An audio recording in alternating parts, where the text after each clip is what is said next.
नमस्कार, म जगदीश खरेल। पछिल्लो समय केपी ओली नेतृत्वको सरकारको कार्यशैली कार्यसञ्चालन हेर्दै गयो भनेदेखि कतिपय निर्णय लिने अनि पछाडि फर्किने, फेरि अगाडि बढ्ने, फेरि पछि फर्किने यस्ता खालको देखिरहेको छ। दुई तिहाई बहुमतको सरकार विपक्षले नि भन्छ, सर्वसाधारण जनताले पनि भन्छन्, स्वयं सरकारले पनि भन्छ, सत्तारूढ दलले त भन्ने नै भइहाल्यो। यो अवस्थामा पनि किन सरकारले प्रभावकारी काम गर्न सकेन? कहाँबाट अडचन आयो? कहाँबाट बाधा भयो? चुनौतीहरू आफ्नै भित्रबाट छन्, प्रतिपक्षबाट छन्, जनसाधारणबाट छन्। के कारणले काम हुन सकेन? विपक्षी भन्छ यो त स्वर्णिम अवसर हो सरकारको लागि, सरकारले गर्न सकेन। सरकार भन्छ यी अवरोध भए तापनि हामी काम गरिरहेका छौँ। आखिर यो अल्झनभित्र किन रुमल्लिरहेको छ वर्तमान सरकार? आज हामी कुराकानी गर्नेछौँ सत्तारूढ दल नेकपाका नेता सुरेन्द्र पाण्डे आजको हटसिटमा हुनुहुन्छ। स्वागत छ तपाईँलाई। हस्, धन्यवाद। बजेटप्रति सत्तारूढ दलकै सांसदहरूको पनि असन्तुष्टि आयो। यो स्वाभाविकै हो अथवा असन्तुष्ट हुनुपर्ने अवस्था थिएन? अनि यस्तो हो, बजेटको मूल एनाउन्समेन्ट, मूल घोषणा छ नि, 15 गते जेठ घोषणा गरिएका बजेटका मूलभूत सिद्धान्त या त्यसले अगाडि सारेका योजनाहरू, त्यसमा पारिएका रकमहरूको बारेमा यसपटक सांसदहरूले त्यत्रो धेरै विमति होइन, समर्थनै जनाए। अहिलेको प्रश्न केमा हो भन्दा, यो बजेटको खास गरी विभिन्न मन्त्रालयगत विनियोजन र त्यो पनि विशेषतः निर्वाचन क्षेत्रगत वितरणमा चाहिँ पक्षपात भयो, या मन्त्रीहरू भएको क्षेत्रमा या केही प्रमुख नेताहरू भएको ठाउँमा बढी बजेट गयो र अरू ठाउँमा गएन भन्ने जस्ता गुनासोहरू अहिले संसदमा कहिलेकाहीँ उठेको देख्छु, म सुन्छु।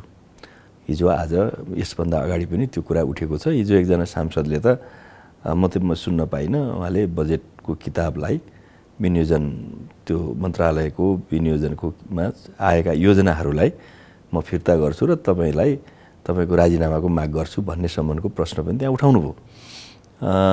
त्यो सुने मैले पछि। त्यो मात्र होइन, जनार्दन शर्माले आफ्नो जिल्लामा आएको बजेट म झापामा प्रधानमन्त्रीले लानुभयो हुन्छ, म सहयोग गर्छु भनेर बडो व्यङ्ग्यात्मक शैलीमा पनि पीडा पोख्नु। सायद त्यो पनि भन्नु होला, म थिइनँ, उपस्थित थिइनँ। यसरी केही सांसदहरूले विभिन्न प्रसङ्गमा यो आलोचना गरिरहेको अवस्था छ। यसको पछाडिको कारण चाहिँ के हो भने, यो विगतमा नि असन्तुष्टि नआउने चाहिँ होइन।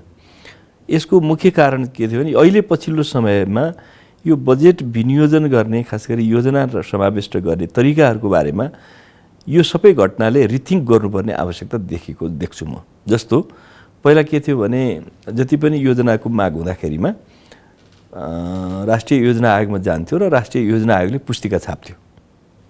सबै मन्त्रालयमा परेका रकमहरूको टुक्रे योजनाको कुरा गर्दैछु म। सानातिना जति पनि योजनाहरू छन्, ती सबै योजनाहरू चाहिँ राष्ट्रिय योजना आयोगले योजना समावेश गर्ने। त्यो योजना समावेश गरिसकेपछि मन्त्रालयले पनि, सम्बन्धित मन्त्रालयले त्यसको प्रस्ताव अगाडि सार्ने, राष्ट्रिय योजना आयोगले एउटा कोअर्डिनेट गरेर सबै योजनाको किताब छाप्ने, त्यसमा रकम पनि छाप्ने, त्यो गर्थ्यो। यो पछिल्लो समयमा चाहिँ एउटा नयाँ परिपाटी सुरु भएको छ, LMBS, line ministry budget support system, budget information system भन्ने LMBIS। यो सुरु भएपछि अहिले के गर्न थाल्यो, केही वर्षदेखि त्यो प्रणालीमा परिवर्तन भएर अहिले योजना आयोग नाम मात्र छ, त्यसमा जाँदैन। योजना आयोगले कुनै योजना पनि हाल्दैन, योजना छनौट पनि गर्दैन। र सम्बन्धित मन्त्रालयले र अर्थ मन्त्रालयले बसेर चाहिँ LMBSमा इन्ट्री गरिसकेपछि, खास गरी सम्बन्धित मन्त्री नै त्यसमा आफ्ना योजना हाल्नेमा, इन्ट्री गर्नेमा पूर्ण रूपले अधिकार सम्पन्न छ। उसले योजना हाल्छ र कम्प्युटरमा लक गरिदिएपछि अनि पछि त्यही अनुसारको पुस्तिका छापेर संसदमा विनियोजन, त्यो मन्त्रालयमा छुटिएका रकमको छलफल हुन्छ।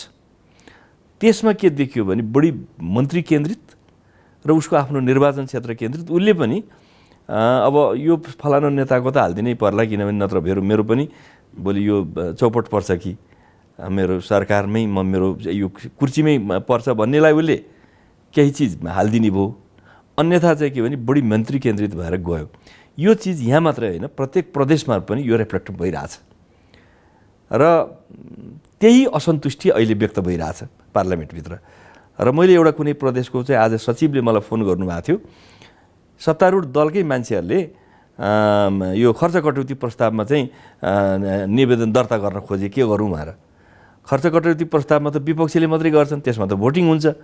भोट भएर सरकारले ल्याएको बजेटै फेल भयो भने के हुन्छ? सत्तारूढ दलका एमपीहरू नै असन्तुष्ट भएर त्यसको विपक्षमा भोट हाल्यो भने त त्यो त सरकार ढल्छ।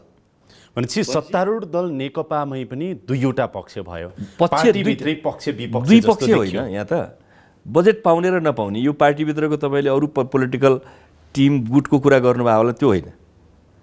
बजेट प्राप्त गर्न सक्ने क्षेत्रहरू, योजना प्राप्त गर्न सक्ने क्षेत्र र प्राप्त गर्न नसक्ने सांसदहरूको बिचको पनि एक प्रकारको असन्तुष्टि, यो एउटा ग्रुपिङ छुट्टिने। प्रधानमन्त्री केपी ओलीका नजिकका मन्त्रीहरूका नजिकका त्यो पक्षकाले चाहिँ नि र निर्वाचन क्षेत्रवाला त्यस्तो पनि छैन, पाउने भए त्यो पनि छैन, त्यो पनि छैन। प्रधानमन्त्री नजिक भएकाले पाए, अरूले नपाएको भन्ने पनि छैन। मन्त्री केन्द्रित भर पर्यो, मन्त्री केन्द्रित मन्त्री भर्सेस यस खालको एउटा चाहिँ कुरा, अथवा कुनै ठाउँमा मुख्यमन्त्री भर्सेस होला होइन, या मन्त्री भर्सेस, त्यस्तो खालको कुराले गर्दाखेरिमा चाहिँ त्यो टिम गुट भन्ने कारणले होइन, त्यसरी असन्तुष्टि आयो, यो असन्तुष्टि आएको छ। त्यसो भए यो चिजलाई, यो घटनाबाट चाहिँ के लेसन लर्न गर्नुपर्ने खाँचो देख्छु म भन्दा, यो होल योजना छनौट र यस सम्बन्धी प्रक्रियालाई नि यदि पुनरावलोकन नगर्ने र नयाँ चेन्ज नगर्ने हो भने यो ढङ्गले यो पद्धति चल्न गाह्रो छ। अब संसदको कुरा गरौँ। अस्ति संसदमा कङ्ग्रेसले विरोध गर्यो, रोस्टम घेराउ गर्यो, प्रधानमन्त्रीले बोल्न पाउनु भएन, पछि पत्रकार सम्मेलन गर्नु पर्यो। यस्तो अवस्था पनि आयो है, समीक्षा गर्नुभएको। पहिलो कुरा यो यसमा चाहिँ मेरो अलि फरक धारणा छ। प्रधानमन्त्रीले बोल्नको लागि इच्छा व्यक्त गरिसकेपछि सामान्यतया प्रधानमन्त्रीले प्राथमिकता पाउँछ। संसारभरिकै पार्लियामेन्ट्री प्र्याक्टिसको एउटा चलन हो। त्यसमा बरु के भन्न सक्छ प्रतिपक्षी दलको प्रमुख होइन, दलको नेताले मैले बोल्दा, किनभने फेरि चलन के हुन्छ भने म आज बोल्छु भनेर यदि प्रतिपक्षी दलले भन्छ भने त्यो दिन प्रधानमन्त्री उपस्थित भएर सुन्ने चलन हुन्छ। उसको भनाइलाई अनर गरेर, रिकग्नाइज गरेर, किनभने ऊ त प्राइम मिनिस्टर इन वेटिङ भन्ने चलन छ विपक्षी दलको नेतालाई। त्यस कारणले उसले बोलेको कुरालाई रेस्पेक्ट गर्नुपर्छ, अरू मन्त्री बसेर होइन, स्वयं प्रधानमन्त्री नै बसेर सुन्नुपर्छ भन्ने एउटा संसदीय अभ्यास हाम्रै देशमा पनि रहने गरेको छ। जुन दिन प्रतिपक्षी दलको नेता बोल्ने, हिजो हामी प्रतिपक्षमा बस्दा पनि आज हामी बोल्छौँ भनेर सचेतक मार्फत, प्रमुख सचेतक मार्फत सभामुखलाई सूचित गर्ने गरिन्थ्यो। त्यसो भइसकेपछि चाहिँ त्यहाँको सत्तारूढ दलले आफ्नो प्रमुख सचेतकले चाहिँ प्रधानमन्त्रीलाई खबर गर्ने, त्यो सबै बोलाउने, त्यो सबै काम गर्ने गरिन्छ। र अहिले पनि त्यो प्रचलन सबै समाप्त भयो भन्दिनँ म, त्यो चलन छँदैछ। अब त्यो दिन किन त्यस्तो दुर्घटना भयो म जान्दिनँ, तर प्रमुख प्रतिपक्षले पनि त्यो संयमता किन राख्नु जरुरी थियो भने प्रधानमन्त्री भर्खर विदेश भ्रमणबाट आउनुभएको थियो, यहाँ कतिपय इस्यु उठिरहेका थिए होलान्, तर जेसुकै विषय उठिरहेको भए पनि प्रधानमन्त्रीको कुरा सुनौँ, त्यसपछि हाम्रो कुरा पनि गरौँ भन्न त्यो धैर्यता चाहिँ राख्नु पर्थ्यो, त्यति मलाई लाग्दछ। कार्यव्यवस्था त्यो उसको समितिको चाहिँ नि उस छलफलमा पनि यो कुरा त उठेको थियो रे नि त, विवादै थियो रे, मिलेको थिएन रे, मिल्दा नमिल्दै प्रधानमन्त्रीले बोल्नु हुँदैन थियो नि त। अब मिलेन भनेपछि बरु एक दिन थाती राखेर अर्को दिन बोलाउँला भनेको भए हुन्थ्यो प्रधानमन्त्रीले। त्यसो गरेको भए नि हुन्थ्यो होला, तर मलाई के लाग्दछ भने प्रधानमन्त्रीले बोल्छु भनिसकेपछि त्यसमा विपक्षले सहमति जनाएको भए हुन्थ्यो। अब किन गरेन होला विपक्षीले भन्दा मलाई लाग्छ उसको पनि केही राजनीतिक आशय अभिष्ट देख्छु म। त्यो भनेको के भने यहाँ 4 गते पहिला नै यो गुठीको विधेयकको प्रदर्शनको पूर्व निर्धारित थियो कार्यक्रम। प्रधानमन्त्रीले बोलेर म गुठी विधेयक फिर्ता लिन्छु भनेपछि यो इस्यु खतम हुन्छ, यसले कुनै मान्छेलाई सेन्टिमेन्ट टेम्पो ल्याउन सक्दैन, यो क्रेडिट चाहिँ प्रधानमन्त्रीलाई जान्छ भनेर त्योभन्दा पहिला नै आफूले यो कुरा गर्न पाएदेखि हाम्रो बोलेपछि मात्रै प्रधानमन्त्रीले फिर्ता लिएको हो भन्ने देखाउन पाइयो भने आफ्नो अप्पर ह्यान्ड हुन्छ भन्ने उद्देश्य राखेको जस्तो देख्छु म। तर जेसुकै कुरा भए पनि प्रधानमन्त्रीले संसदमा बोल्न नपाएर पत्रकार सम्मेलन गर्नु पर्यो। यो त 2/3 बहुमत भएको त्यो राम्रो कुरा होइन, त्यो राम्रो नजिर होइन, त्यो राम्रो नजिर होइन। किन भन्दा स्वयं प्रधानमन्त्रीको लागि पनि राम्रो होइन, प्रधानमन्त्रीको लागि पनि होइन, स्वयं विपक्षीको लागि पनि होइन। मान्नुहोस् न, यो राजनीति त धेरै लामो चलेर जाला नि। आज को सरकारमा छ, को प्रतिपक्षमा छ, भोलि को सरकारमा होला, को प्रतिपक्षमा हुन्छ। तर यो त नजिर बन्छ। हिजो तिमीहरूले पनि गरेका थियो। हिजो उहाँले बोल्दाखेरिमा शेरबहादुर देउवाजीले के अरे गिरिजाबाबु चाहिँ बोल्दा बोल्दै रोस्टरमा चाहिँ बेहोस हुनुभएको थियो, तपाईँहरूले गरेर भनेर त्यसलाई एउटा नजिरको रूपमा एउटा उदाहरणको रूपमा उहाँले प्रस्तुत गर्नुभयो भने त उहाँले पनि प्रधानमन्त्रीले बोल्न इच्छा गर्दा गर्दै मैले पनि नमानेर यो गरे हो भनेर भन्ने कुरा त कुनै दिन अर्काले भन्ला नि फेरि। यो त नजिर हुन्छ। तर यो अवस्था सुरेन्द्र पाण्डेज्यू जुन रूपमा आइरहेको छ नि, पछिल्लो समयमा सरकारप्रतिको आशा, सरकारप्रतिको विश्वास, सरकारप्रतिको भरोसा त्यो चाहिँ गिर्दै गइरहेको छ। तपाईँलाई महसुस हुन्छ? अब यही रूपमा त मैले भन्दिनँ, तर मानिसहरूको अपेक्षा जुन थियो त्यो अपेक्षा अनुसार काम हुन सकेन भन्ने मलाई पनि फिल हुन्छ। जस्तो भनौँ न, म पनि एउटा मतदाता पनि हुँ, म आफै जनता पनि हुँ, म प्रतिनिधि पनि हुँ। मैले पनि भोट हाल्छु नि, मलाई नै हाले पनि होइन। र म जनताको बिचमा जाँदाखेरिमा विभिन्न मानिसहरूसँग मैले भेट्छु। त्यो सन्दर्भमा जस्तो उनीहरूले बढी नै अपेक्षा गरेको देखिन्छ र त्यो अपेक्षा अनुसारको गति चाहिँ ढिलो भयो अथवा लाइन लिन अझै सकेन। किन सरकारले काम गर्न सकेन भन्नुहोस् त? त्यसको कारण म के भन्न चाहन्छु भने, जस्तो मान्नुहोस् न, नेपालको एउटा चिज हाम्रो जियो पोलिटिकल सिचुएसन, दोस्रो हामी आफै को हौँ भन्ने कुराको यथोचित र यथार्थ आफूले आफैलाई बुझ्न नसकेको अवस्था देख्छु म। दुईटा कुरा भन्नु, एउटा जियो पोलिटिकल, एउटा आफैले आफ्नो तागत क्षमता। पहिलो कुरा बताइदिनु होइन, जस्तो मान्नुहोस् जियो पोलिटिकल कुराको सन्दर्भमा नि म के देख्छु भने, जस्तो मान्नुहोस् नेपालको राजनीतिक यात्रामा, नेपालका डेमोक्रेसीको लडाइँमा धेरै पटक के हुँदै आयो भन्दा, हामीले नेपालभन्दा बाहिरका शक्तिहरू विभिन्नको सहयोग विभिन्न रूपले प्रत्यक्ष परोक्ष हामीले प्राप्त गऱ्यौँ। हाम्रो देशमा जब भनौँ न पछिल्लो समय नै ज्ञानेन्द्रले पावर लिँदाखेरिमा हामीले विभिन्न शक्तिलाई गुहार्यौँ पनि। उनीहरूले आएर हाम्रो चाहिँ सन्दर्भमा चाहे आइएलओले लेख्यो होला, चाहे युएनका संस्थाहरूले बोले होलान्, चाहे छिमेकी देशहरूले भने होलान्, विभिन्नले कि नेपालमा डेमोक्रेसी खानेकुरा गलत कुरा हो। हामीले डेमोक्रेसी प्राप्त अथवा पुनर्बहालीको लागि अथवा त्यो कदमलाई परास्त गर्नको लागि विभिन्न रूपले हामीले सहयोग लियौँ। त्यसको अर्थ के हो भने, नेपालको राजनीतिमा नेपालको हामी स्वतन्त्र सार्वभौम सत्ता सम्पन्न देश भनिए पनि यो अहिलेको विश्व राजनीतिमा सम्पूर्ण रूपले अलग भएको आइसोलेटेड टापु होइनौँ हामी। 2015 सालमा बिपी कोइरालाको नेतृत्वमा 2/3 सरकार चाहिँ 15-16सम्म बन्दै गर्दा, अथवा चाहिँ 48 सालमा आएर गिरिजाबाबुको सरकार स्पष्ट बहुमतको सरकार बन्दै गर्दा 56मा, त्यसपछि हुँदै हुँदै अब गठबन्धन सरकार चलाउँदै अहिले 2/3 बहुमतको सरकार हुँदै गर्दाखेरि पनि त्यो 15-16 सालदेखि नै नेपालमा राजनीतिक रूपले स्थिर सरकार चाहिँ बाह्य शक्ति चाहँदैन, अस्थिरता नै चाहन्छ भन्ने कुरातिर तपाईँ पनि सङ्केत गर्दै हुनुहुन्छ हो? होइन, त्यो धेरथोर त अनुभवले बताएकै कुरा छ नि, तथ्यले अहिले पनि त्यही हो भन्ने। अहिले पनि ती शक्तिहरू यथावतै छन् नि त बाबा। त्यो कुनै अन्त्य भएको छ र? चाहे कङ्ग्रेसको आओस्, चाहे कम्युनिस्टको आओस्, चाहे अर्को अन्त्य त भएको छैन नि। यो देशमा बाह्य शक्तिले अनेक छन्, राजनीतिक स्थिरता चाहँदैन भन्न खोजेको हो। यसमा म होइन, त्यतातिर म जान चाहन्न। म के मात्रै भन्न चाहन्न, पर्टिकुलर एउटा देशको नाम लिन होइन, म त्यतातिर जानै चाहन्न। तपाईँले सोधेको प्रश्नमा तपाईँले के कुरा ख्याल गरेर चाहिँ अगाडि बढ्नु जरुरी छ भने, तपाईँ अगाडि बढ्नको लागि भएका कठिनाइ के हुन् र तपाईँका सीमा के हुन्, यो कुरा बुझेरै अगाडि बढ्नुपर्छ। त्यो बुझ्ने कुरामा जति धेरै हामीले समझदारी राख्छौँ। अब भित्रको कुरामा आउँ है, तपाईँको दोस्रो पोइन्टमा, यदि अवस्था त्यस्तो हो भने भित्र मलाई बाहिरबाट चाहिँ यस्ता खालका दबाब होइन, बाहिर मात्रै होइन, बाहिर मात्रै होइन। म तपाईँलाई के भनौँ भने, हाम्रो देशभित्रकै परिस्थिति पनि के हो भने, तपाईँ हिसाब गर्नुहोस् न, राणाको अन्त्य, राणाशाहीको अन्त्य कसरी भयो? राणाहरू भित्रको आन्तरिक कलहले। अरू कारण पनि थियो होला, तर एउटा मेजर कारण मध्येको त आन्तरिक कलह पनि थियो। दोस्रो के हुन्छ भने, जो सत्तामा जान्छ त्यसको विरुद्धमा जो बलियो हुन्छ त्यसको विरुद्ध सबै एकजुट हुन खोज्छन्। यो राजनीतिको नियम पनि हो, नेपालमा मात्र होइन, ग्लोबल्ली हो यो 1.5 वर्ष त्यसो भए सरकार केमा रुमलियो त? कहाँ अल्झियो? होइन, सरकारले अब कोसिस त गरिरहेछ केही न केही गरौँ भनेर, तर त्यसले प्राथमिकताको किटानी र प्राथमिकीकरण गरेका योजनाको कार्यान्वयन। किन सबभन्दा ठुलो कुरा त एउटा तपाईँको छनौटै ठिक हुनुपर्छ, तपाईँको स्रोत कति हो त्यसको छनौट ठिक हुनु पर्यो। दोस्रो, त्यसपछिको तपाईँले त्यसको कार्यान्वयनको कुरा हो। त्यो कार्यान्वयनको लागि चाहिने कानुनी व्यवस्था होला, अरू संरचनाको निर्माण गर्नुपर्ने छ। हाम्रो फेरि कस्तो अवस्था छ भने सबैतिर लथालिङ्ग भएको अवस्था छ, कर्मचारी छैन।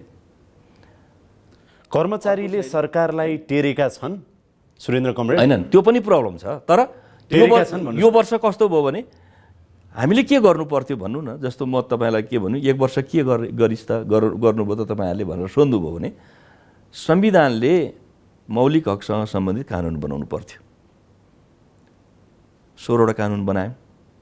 संविधानले बाजेका कानुनहरू चाहिँ नयाँ कानुन बनाउनुपर्छ भनेको छ, त्यो पनि हामीले बनायौँ। 139 कि कतिवटा ऐन चाहिँ लाई रिप्लेस गरेर भर्खरै केही नेपाल ऐन संशोधन भएर त्यसबाट त हामीले गरेका छौँ। यस्तै अरू जब कर्मचारी छैनन्, प्रदेश र लोकल लेभलमा सङ्घीय व्यवस्था भए पनि कर्मचारीको पहिलो पदपूर्ति र पहिलो पदस्थापन जरुरी छ।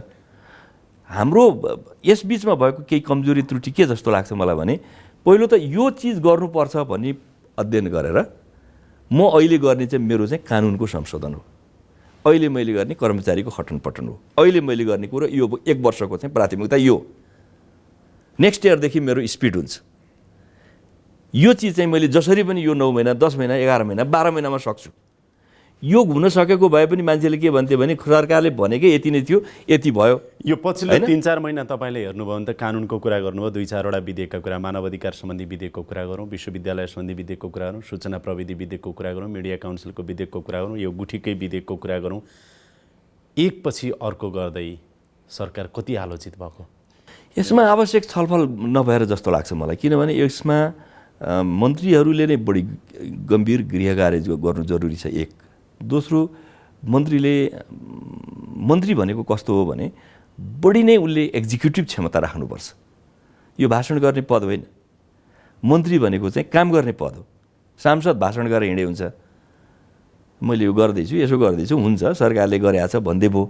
तर त्यो सरकारमा बस्ने पदको चाहिँ कस्तो हो भने सरकार भने चाहिँ त्यो परिणाम दिने काम गर्ने पद भएको हुनाले उसले बोल्ने भन्दा गर्नुपर्छ धेरै। र यसमा उसले आवश्यक उसको मात्रै क्षमताले पुग्दैन भने सबै मन्त्री विज्ञ हुनुपर्छ भन्ने पनि छैन। तर विधेयकहरूको सन्दर्भमा नि सुरेन्द्र कमरेड पार्टीभित्र छलफल हुन्छ कि हुँदैन? होइन, यस बिचमा त हाम्रो अवस्था के भयो भने हामी पार्टीकै अवस्था लथालिङ्ग भइरहेछ। त्यसो हुनाले पनि हाम्रो छलफल हुन सकेन, त्यो समस्या छ। मान्यज्यूहरूको बिचमा छलफल हुन्छ कि हुँदैन? सांसदहरूको बिचमा पार्टी एकता भएको 1 वर्ष भयो, कमिटीहरू नबनेका र त्यसको कमिटीको व्यवस्थापनमै हाम्रो समय बितिरहेको छ।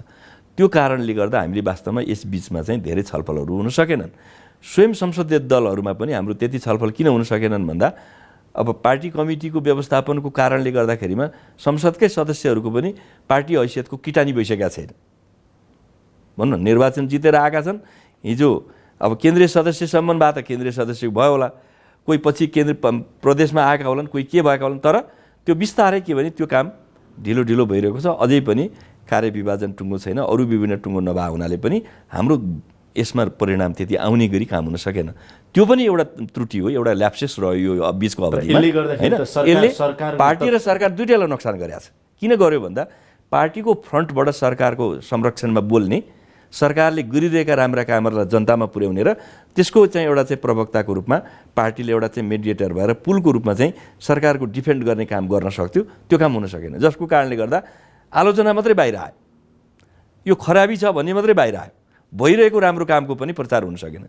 यस वर्षको बजेटमा कतिपय राम्रा कुरा पनि आएका छन्। होइन, यस्तो खालको क्रियाकलापले त 2/3 बहुमतको सरकार त कमजोर बन्दै जान्छ नि। होइन, त्यो राम्रो कुरा होइन, त्यो राम्रो कुरा होइन। अगाडि बढ्ने होइन, त्यसो हुनाले हरेक निर्णयहरू सरकारका हरेक प्रस्तावहरू यसरी ब्याक हुनुपर्ने अवस्था आयो भने पछि कस्तो नजिर? अब यो राम्रो नजिर त बन्दैन। त्यसो हुनाले यो एउटा हाम्रो लागि एउटा भनौँ न यो पाठ पनि भएको छ गुठी विधेयक, जसले अब अरू विधेयकहरूको सन्दर्भमा त्यसलाई परिमार्जित परिष्कृत गरेर एउटा परिपक्वताका साथ मात्रै पार्लियामेन्टमा चाहिँ प्रस्तुत गर्ने, त्यसभन्दा अगाडि फर्मल इन्फर्मल छलफल गर्ने र सरकारवाला समुदायसँग पनि छलफल गरेर ल्याउने कुरा गर्ने स्थिति गर्ने बित्तिकै यो कुरामा चाहिँ समाधान हुन थाल्छ अथवा सुधार हुन थाल्छ। सुरेन्द्र पाण्डेज्यू, माइतीघर मण्डलामा बुधबार भएको बृहत प्रदर्शनले के सङ्केत गरिरहेछ भन्नुहोस् त? होइन, यसो हो, फेरि म यसलाई चाहिँ अर्को ढङ्गले पनि नलिन के आग्रह गर्छु भन्दा जनताहरूमा सरकारको काम कारबाही र सरकारले गरेका बोलीप्रतिको केही अविश्वासको कारणले त्यहाँ त्यस खालको मानिसहरूको प्रदर्शनी भयो भन्ने मलाई लाग्छ। सरकारको क्रेडिबिलिटीमा केही प्रश्न खडा गर्यो। सरकारले को क्रेडिबिलिटी बढी भएको अवस्थामा मान्छेले सही नै कुरा भन्यो भने पनि मान्छे आउँदैन, होइन होला भन्छ।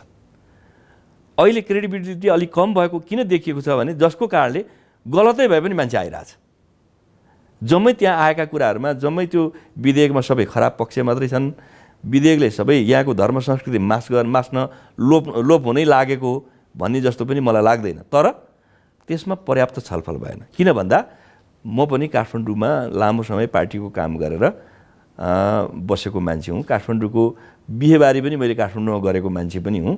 नेवार नै मेरो श्रीमती हो र कम्युनिस्ट नेता त धेरै नेवारका त्यो मात्रै होइन, विभिन्न कम्युनिस्ट पार्टी होइन, कम्युनिस्ट पार्टीले नेवारको मात्रै होइन, हामीले बाहुनको छोरी पनि नेवारलाई दिएका छौँ, त्यो पनि गरेका छौँ, नगरे होइन, सबै छ। किनभने हामीले एक प्रकारको भने इन्टरकास्ट म्यारिजलाई प्रोत्साहन पनि गऱ्यौँ, जसले गर्दा सोसाइटीलाई इन्टिग्रेट गरोस्। सोसाइटीलाई चाहिँ के भने डिसइन्टिग्रेट गर्नुभन्दा होइन, आन्दोलन गरिरहेको समयमा तपाईँहरूलाई काठमाडौँमा सहारा पनि त चाहिएको थियो।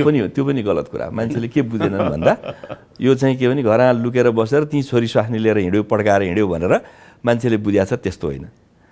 हामी पार्टीमा काम गरेका साथीहरूको बिचमा कुराहरू हुन्थ्यो र बकाइदा जसरी अरू केटी र केटा माग्ने चलन हुन्थ्यो त्यसै गरी हामी केटाकेटी माग्दिने पार्टीको तर्फबाट नि लमी बनेर माग्ने चलन थियो हाम्रो। मेरो त त्यसरी नै भयो। मलाई माधव नेपालले केटीको कुरा गरेपछि त्यसरी उहाँले लम्मी भएर जानुभयो र बिहे गएको। त्यसो भए अधिकारीसँग कसरी साधना अधिकारी जानुभएको थियो त्यो पनि कथा सुनाउनु भएको थियो साधनाले। त्यसो भए अब त्यो कुरा म त्यति ठुलो देख्दिनँ। तर यहाँ के भएको चाहिँ कुरा देखिन्छ भने जस्तो काठमाडौँको गुठीको अर्कै प्रकृति छ। जस्तो मान्नुहोस् काठमाडौँ कोही मान्छे मर्यो भने पनि उनीहरूको गुठियारहरूले नआइकन लास उठ्दैन। ती सबै गुठीको जग्गा पनि छैन, उनीहरूले आफै पैसा उठाएर राख्छन्। एक प्रकारको त्यो एनजिओ जस्तै, क्लब जस्तै उनीहरूको एउटा चाहिँ के समूहको रूपमा छ र त्यो एउटा सांस्कृतिक एउटा चाहिँ एउटा मान्यता अन्तर्गत उनीहरू त्यो छ। त्यसमा एउटै जातिका पनि अनेक चाहिँ भनौँ न अनेक त्यस्ता चाहिँ उ छ। किनभने चार पुस्ता भयो, ठुलो परिवार बढ्दै गयो भने अब हामी सकेनौँ भन्यो साना साना टुक्रामा पनि उनीहरूले गुठीहरू बनाएका छन्। र मानिसहरूलाई के प्रचार गरियो भने यस्ता गुठीहरू न सरकारले चलाएर चल्छ, न सरकारले सधैँ यिनीहरूलाई पालेर राख्न सक्छ। यो तपाईँहरूकै हो र तपाईँहरूकै व्यवस्थापन हो भनेर भन्नै पर्छ। अहिले प्रश्न उठिरहेको गुठीको कुरा के मात्रै हो भने ठुला गुठीहरू छन्। जस्तो मान्नुहोस् पशुपतिको गुठी, या जनकपुरमा तपाईँ जानुभयो भने जानकी गुठीको जग्गा, या दाङमा जानुभयो भने स्वर्गद्वारी गुठीको 1200 बिघा जग्गा छ। यस्ता जग्गाहरूको भोग चलनदेखि प्रयोगको सन्दर्भमा अनेकौँ समस्याहरू छन्। बेलामा आउँछ जनकपुरको जानकी गुठीका चाहिँ महन्तले चाहिँ के भने अब कानुनी व्यवस्था के रहेछ भने त्यो छुटगुठीभित्र रहेका जग्गाहरू चाहिँ महन्तले जल्ला लेखेर दियो, उही चाहिँ मोही हुने। त्यस मामलामा कयौँ चाहिँ त्यसमा दुरुपयोग भएको होला, कति ठिक भएको होलान्, कति बेठिक भएका होलान्। ती जम्मै कुरालाई अध्ययन गरेर एउटा नयाँ धरातलमा सङ्घीय व्यवस्था आइसकेको परिप्रेक्ष्यमा विभिन्न सरकार, प्रदेश सरकार, स्थानीय सरकार सहित भएको बेलामा कुन कुरा कसले व्यवस्थापन गर्ने, यी सबै परिप्रेक्ष्यमा यो गुठी विधेयकको परिमार्जन आवश्यक थियो। अब अहिले यो फिर्ता भएको छ। खैर यतातिर नजाउँ। मेरो अघिको मूल प्रश्न चाहिँ के थियो भने अघिको जो मास छ नि जम्मै यो चाहिँ अहिलेको सरकार विरोधी मास हो भनेर विपक्षी त्यसमा हौसिल्नुपर्ने कुरा पनि म देख्दिनँ। होला उनीहरूको मनमा भावनामा केही कुरा त्यसले राम्रो मानेन होला, या यो मासलाई चाहिँ यो अहिलेको बहुमतको विरुद्धमा, कम्युनिस्ट सरकारको बहुमतको विरुद्धमा चाहिँ उपयोग गर्ने कोसिस पनि होला। तर मलाई लाग्छ सबै मान्छे त्यसरी त्यहाँ प्रभावित भएर आएका होइनन्। उनीहरूको कतिपय स्वतस्फूर्त छ, कतिपय प्लान्ट पनि होला। प्लान्ट के होला भन्दा यसको विपक्षमा यही मौकामा चाहिँ तेलमा घिउ हालिहाल्नु। चिन्ताको विषय चाहिँ के हो भने सुरेन्द्र पाण्डेज्यू, 48 साल पछाडि हामी कहाँ 7 महिना 8 महिना 9 महिनाका सरकारहरू जुन बने नि अस्थिर बन्दै गयो नि, अनि वाक्क भए, सशस्त्र युद्ध भयो, मान्छेलाई लागेको थियो राजा चुप लागेर बसेका छन्, राजा आएपछि त केही होला भनेर सोचेका थिए मान्छेले। ज्ञानेन्द्र आए, उनको पनि हरकत देखियो, वाक्कै भए मान्छे, जनआन्दोलनै भयो, गणतन्त्र नै आयो। ओहो, सशस्त्र युद्ध गरेको प्रचण्ड आएपछि त यो देशमा आमूल क्रान्तिकारी परिवर्तन हुन्छ, अब धेरै चाहिँ आइहाल्छ भन्ने थियो। प्रचण्डले पनि देश चलाए, त्यो पनि हेरियो। फेरि त्यो यो 10 वर्षको बिचमा 8-9 महिने सरकार, 1.5 वर्षे सरकार खुब भोगियो होइन त? यो सबै भोग्यो, तपाईँ पनि मन्त्री बन्नुभयो बेला बेलामा। यो सबै हेर्दा फेरि लाग्यो कि ओहो, यो त अस्थिर सरकार भएर रहेछ। सरकार स्थिर भयो, 5 वर्षको भयो, एब्सोल्युट मेजोरिटीको भयो भने त केही हुन्छ होला भनेर सम्भवतः अहिले तपाईँको पार्टीलाई जनताले भोट दिएका होलान्। अब फेरि अर्को फ्रस्ट्रेसन कहाँ आउन लागेको जस्तो लाग्छ भने 2/3 बहुमतको सरकार पनि यस्तै त हुँदो रहेछ।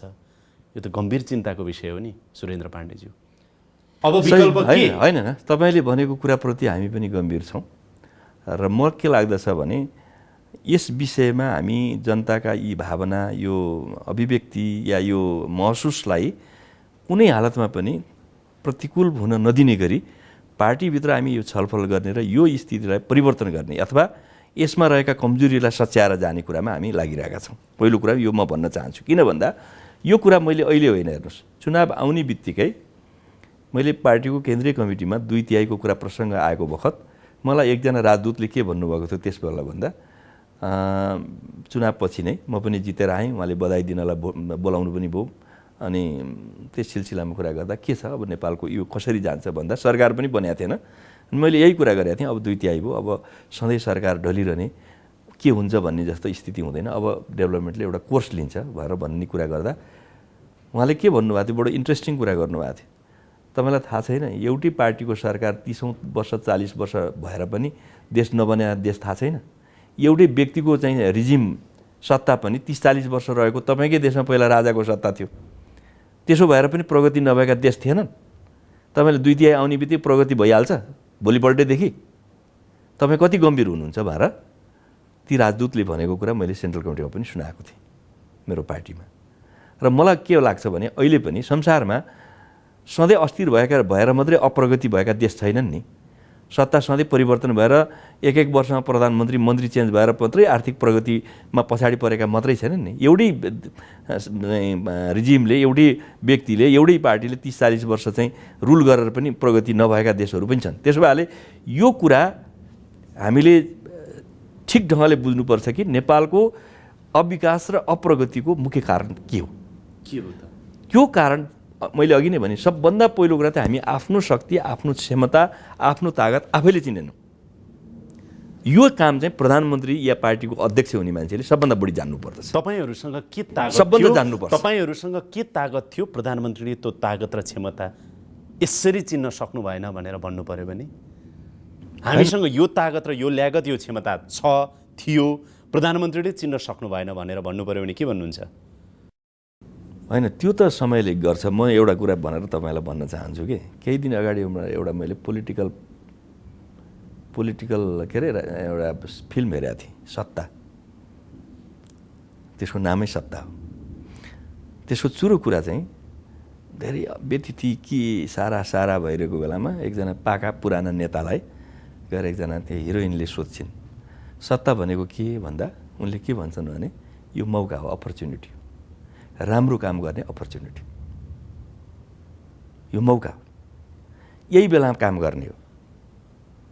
अनि दोस्रो, यस्तो व्यतिथिमा तपाईँ किन यसरी बसिरहनु भएको छ, पार्टी छोडेर किन नहिँड्ने भन्दा उनले के जवाफ दिन्छन् भने एउटा मात्रै राम्रो मान्छे आयो भने यो परिवर्तन हुन्छ भन्ने आशामा बसेको छु, यो प्रणालीले नै राम्रो मान्छे जन्माउँछ। सुरेन्द्र पाण्डे पनि त्यस्तै सोच्नुहुन्छ? अहिले पार्टीभित्र राम्रो मान्छे आयो भनेदेखि कम्युनिस्ट पार्टीले पनि राम्रोसँग सत्ता चलाउन सक्छ भन्ने बिल्कुल सकिन्छ, बिल्कुल सक्छ, अहिले पनि सकिन्छ।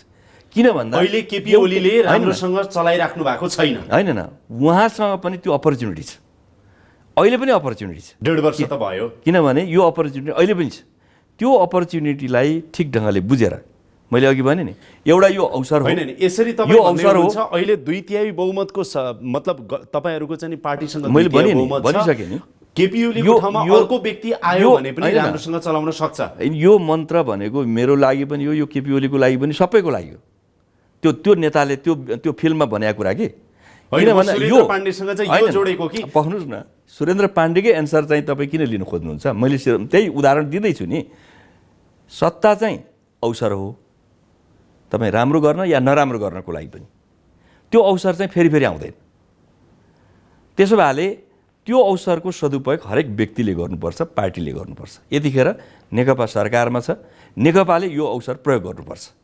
यसको नेताको हिसाबले केपी ओलीले यो अवसरको प्रयोग गर्नुपर्छ। उहाँ प्रधानमन्त्री हुनुहुन्छ, तर आलोचित भइराख्नु भएको छ। होइन, त्यो आलोचना पनि उहाँले त्यो आलोचनालाई सकारात्मक रूपले ग्रहण गरेर यसबीचमा भएका कुनै कमजोरी छन् भने त्यसलाई करेक्सन गर्नुपर्छ र आउँदा दिनहरूमा ठिक ढङ्गले जानुपर्छ। गर्नु भएन, जानु भएन भने अनि त्यो त के भने त्यो त तपाईँले यो भएन भने भोलि नै तलमाथि पर्यो भने, भोलि नै मान्छे मर्यो भने, भोलि नै अर्को भयो भने के हुन्छ भन्नेतिर नसोध्नुहोस्। होइन, तपाईँले अहिले कुरा गरेर अहिले पनि तैँले किन नछोडेको पार्टी भन्दा कोही राम्रो मान्छे आयो भने त फेरि अर्को अवसर छ चलाउने भने जस्तै अहिले कम्युनिस्ट पार्टीभित्र पनि अब प्रचण्ड र केपी ओली आलो पालोको कुरा पनि खुब आयो, बजारमा हल्ला।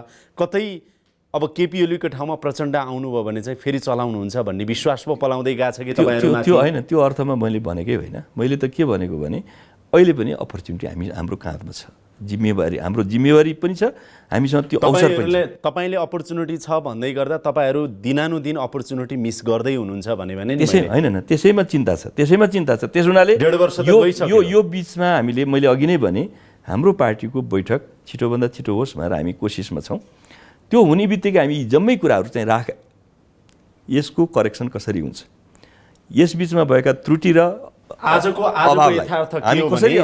यथार्थ के हो भने कमरेड, आजको यथार्थ नेकपा भित्रै एउटा महत्त्वपूर्ण पक्षले सरकारलाई सपोर्ट गरिरहेको छैन। त्यसको कारण सपोर्ट गर्ने वातावरण मिलेन अथवा तपाईँहरू नियत बसै गरिराख्नु भएको छैन? होइन, मैले तपाईँहरू भनेर तपाईँलाई पनि इङ्गित गरेँ। होइन, हाम्रो पार्टीमा अहिले कसैले पनि यो सरकारको विरुद्धमा कुनै अन्यथा गतिविधि गरे पनि छैन। मैले त्यस्तो देख्दा पनि देख्दिनँ। किन भन्दा विरोध नगर्नु र सहयोग नगर्नु अलिकति फरक छ। सहयोग भने त कस्तो चिज हो भने, सहयोग त तपाईँलाई मैले भेटेर मलाई यो सहयोग चाहियो भनेर मैले भनेपछि नै तपाईँले दिने हो नि। मैले केही भनिनँ भने तपाईँले के गर्नुहुन्छ? तपाईँलाई के चाहिन्छ भन्ने कुरा नि कसरी थाहा पाइन्छ? त्यसो भए उहाँले जसले माग्नु भयो होला, जोसँग माग्नुहुन्छ उसले दिने नै हो। मसँग माग्दा मैले दिन्छु होला, अर्कोसँग माग्दा अर्कोले दिने होला। त्यसबारे चाहिँ हो। त्यसो भए नेपाल कम्युनिस्ट पार्टीले वर्तमान सरकारको नेतृत्व गरिरहेको छैन अथवा पार्टीले सरकार चलाइरहेको छैन? तपाईँ देखिरहनु भएको छ नि, पार्टीको हाम्रो बैठकै बस्न सकेका छैन। यसबाट एउटा चिज त के रिफ्लेक्ट भइरहेछ भन्दा कि हामी केही समस्याबाटै हामी गुज्रिरहेका छौँ। तर हामी के भनिरहेका छौँ, यो छिटोभन्दा छिटो सल्भ गरौँ।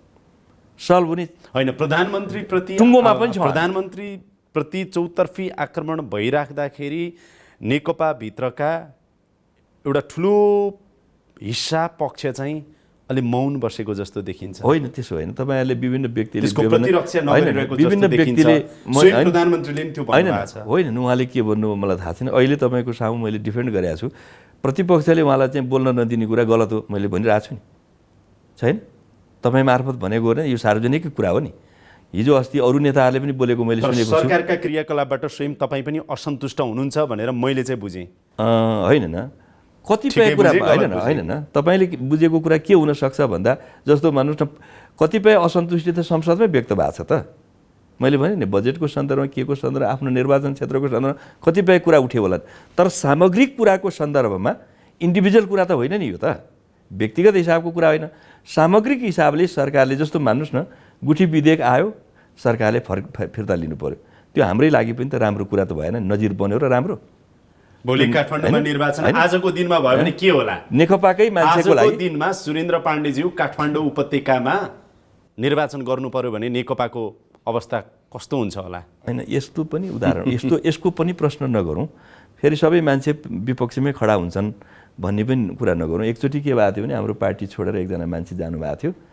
अनि मासमा चाहिँ सभामा चाहिँ 5,000 6,000 मान्छेले भाषण सुन्न आएछन्। म हिँड्दै थिएँ त्यस बेला, अनि विद्याजी उठ्नु भएको थियो, अहिलेको राष्ट्रपति, त्यो क्षेत्रबाट। अनि तपाईँ किन बेकार उठ्याए उहाँकै विपक्षमा तपाईँ चुनावमा किन खडा भए भनेर मैले सोधेँ। 5,000 मान्छेले भाषण सुने हिजो भन्नु। अनि पछि चुनावमा मत आउँदा 80 भोट आयो।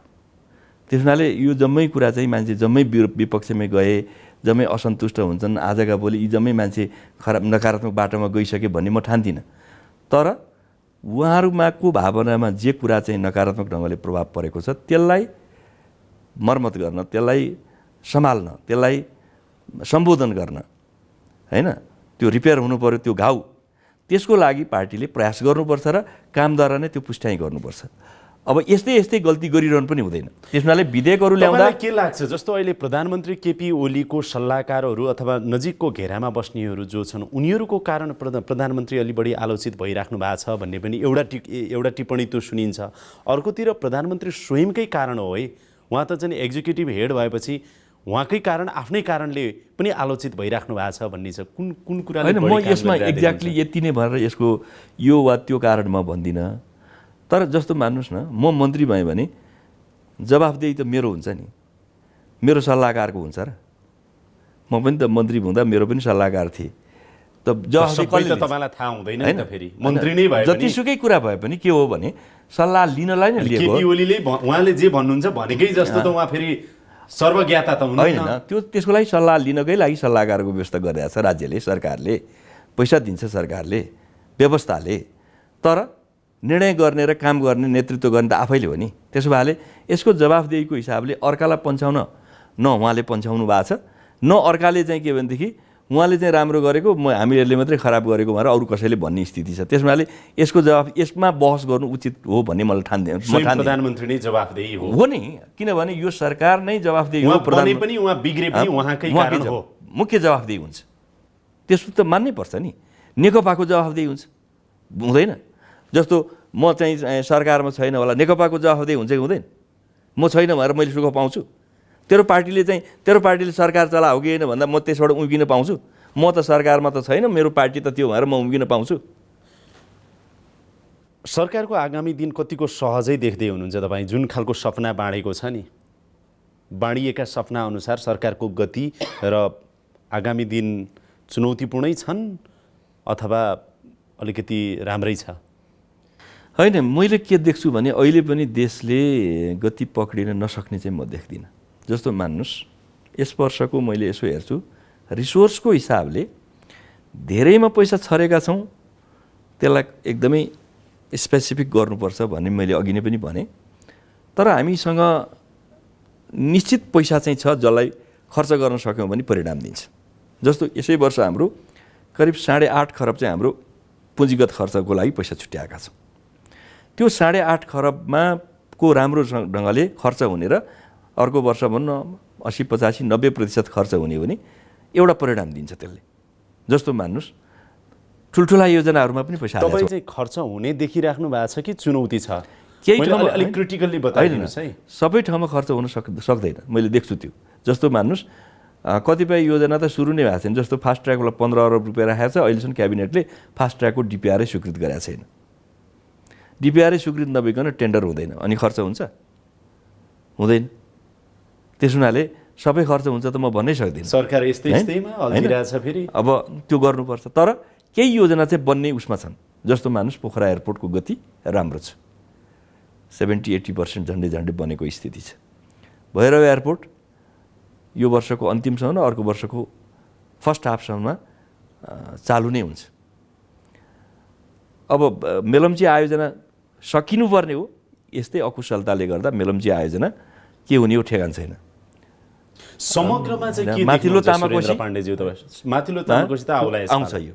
त्यसो भएले केही चिजले राम्रा लक्षणहरू पनि देखाएका छन्, तर सबै ठाउँमा यही चिज हुन्छ भनेर भन्न सक्दिनँ म। पार्टीको भद्रगोल के हुन्छ? 1 वर्षभन्दा बढी भयो एकीकरण भएको, सम्पन्न भएको छैन, म यति चाहिँ महाधिवेशनको कुरा आइरहेको छ। अब प्रचण्ड र केपी ओली बीच कहिले त 3 दिन बोलचाल भन्न भने सुनिन्छ, कहिले 1.5 घण्टा सँगै बसेर कुरा गर्नुभयो भने सुनिन्छ, कहिले पद बाँडफाँड गर्ने भनेर दुनियाँ कुरा बाहिर आउँछन्। बट यो कम्युनिस्ट पार्टीभित्रको कुरा बुझ्न गाह्रै हुन्छ। सबै पार्टीकै हो हुन चाहिँ, तर अहिले चाहिँ हटकेकको रूपमा चाहिँ कम्युनिस्ट पार्टी छ, किनभने सत्तामा यही छ। सत्तामा नभएको पार्टी भए छ। ठुलो पार्टी छ, यसको सत्तामा नभएको भए, ठुलो पार्टी नभएको भए, प्रधानमन्त्री भएको पार्टी नभएको भए यसको चर्चा हुँदैन थियो। त्यस हुनाले पनि यसको अपर्च्युनिटी पनि यति नै ठुलो छ। सँगसँगै यसलाई वार्न गर्ने के अरे त्यसको विरोध गर्ने हरू पनि त्यत्तिकै शक्तिशाली छन् अथवा सक्रिय छन्। यो कुरालाई ख्याल गरेर हामीसँग अहिले बढी के सम्भावना छ भने बढी हाम्रो सम्भावना छ। यो शक्तिलाई दुईटा पार्टी मिलेर यत्रो जुन ताकत हामीले निर्माण गरेका छौँ यसको फुल फ्लेजेड एउटा चाहिँ सक्रियताका साथ काम गर्ने अवस्था हामीले सिर्जना गर्ने बित्तिकै धेरै कुराहरू चाहिँ आफै हल हुन्छ। माओवादीतर्फका पनि एमालेतर्फका पनि 101 नेताहरू पछिल्लो समयमा हेर्दा कतिपय नेताहरू कस्तो ओझेलमा परेको जस्तो, पारिए जस्तो, भूमिका विहीन भए जस्तो, जिम्मेवारी विहीन बनाइएको जस्तो, छायामा पारेको जस्तो, परेको जस्तो देखिरहेको छ। यत्रो ठुलो भीमकाय पार्टीलाई एकीकृत अलिकति यसलाई तपाईँले भनेको भाषालाई त्यसरी नै पनि म नभनौँ, जम्मै मान्छे एकैचोटि मन्त्री हुँदैनन्। हाम्रो यहाँ स्ट्यान्डिङ कमिटी 45 जनाको छ, 45 जनालाई मन्त्री बनाइदिउँ न भन्दा त 45 हाम्रो संविधानले 25 भन्दा ठुलो बनाउनै पाइँदैन। सबै मन्त्री पनि हुँदैन। धेरै विभाग छन्, क्षेत्र छन्, भातृ सङ्गठन अनेक छन्। त्यसो भए त्यो छन्, मैले जिम्मेवारी विहीन त बनाउनु पर्ने अवस्था थिएन नि। तर त्यही जिम्मेवारीको कुरा चाहिँ अब मलाई लाग्छ आउने बैठकबाट टुङ्गो लाग्छ, त्यसपछि एउटा गतिमा होला। किनभने केही न केही स्लो प्रोसेसमा पनि काम त अगाडि केही न केही बढिरहेछ। जस्तो महत्त्वपूर्ण नेताहरूमा पनि निराशा छाउँदै गएको छ केही, यो त मान्नुहुन्छ नि, मैले यो वा त्यो भनिनँ होइन। मै नै बेरोजगार भएँ भनेर कतिले भाषणै गर्नुभएको छ, त्यो मैले सुनिरहेको छु होइन। त्यो कुरा सत्य पनि होला, किन भन्दा ठोस जिम्मेवारी भएन, उसले पार्टीको काम गर्न पाएको छैन, गरेको छैन। अझ कतिपय मान्छेहरू संसदमा निर्वाचित नभएको अवस्थामा त कहाँ जाने भन्ने एउटा अवस्था पनि होला। कम्युनिस्ट पार्टी एक नै त भइरहेको छ नि, होइन सुरेन्द्र पाण्डेज्यू? होइन नि, यसमा तलमाथि हुँदै हुँदैन। कतिपय मान्छेले के ठानेका छन् भने यो सबै कुराको हेरेर यो टुक्रिहाल्छ अनि म जितिहाल्छु भन्ने आशा गरे होलान्। यो बेकारको कुरा हो, यो हुँदैन। अब पार्टीभित्रको एकतालाई अझै स्मुथली लिएर जानुपर्छ भन्ने जो तपाईँको एउटा सदाशयमा नै बुझेँ मैले तपाईँको प्रश्नमा, तपाईँहरू मिलेर गइदिए हुन्थ्यो, राम्रो मान्छेले त्यही अपेक्षा गरेका छन्, तपाईँहरू सक्रिय भइदिनुहोस्, यो गुनासो पनि आउन नदिनुहोस् भन्ने जे कुरा गर्नुभएको छ त्यो हामीलाई नै दिनुभएको राम्रो सुझाव हो। त्यसको लागि धन्यवाद छ। हामी त्यो बाटोमा लाग्न कोसिसै गरिरहेका छौँ। यो समय अनि संवादका लागि धेरै धेरै धन्यवाद। हस्, धन्यवाद। यसका साथै अहिलेको लागि यो कार्यक्रम यहीँ बिट मार्ने अनुमति चाहन्छु। कार्यक्रम युनिटका सम्पूर्ण सहकर्मीहरूको साथमा मलाई पनि बिदा दिनुहोस्। नमस्कार।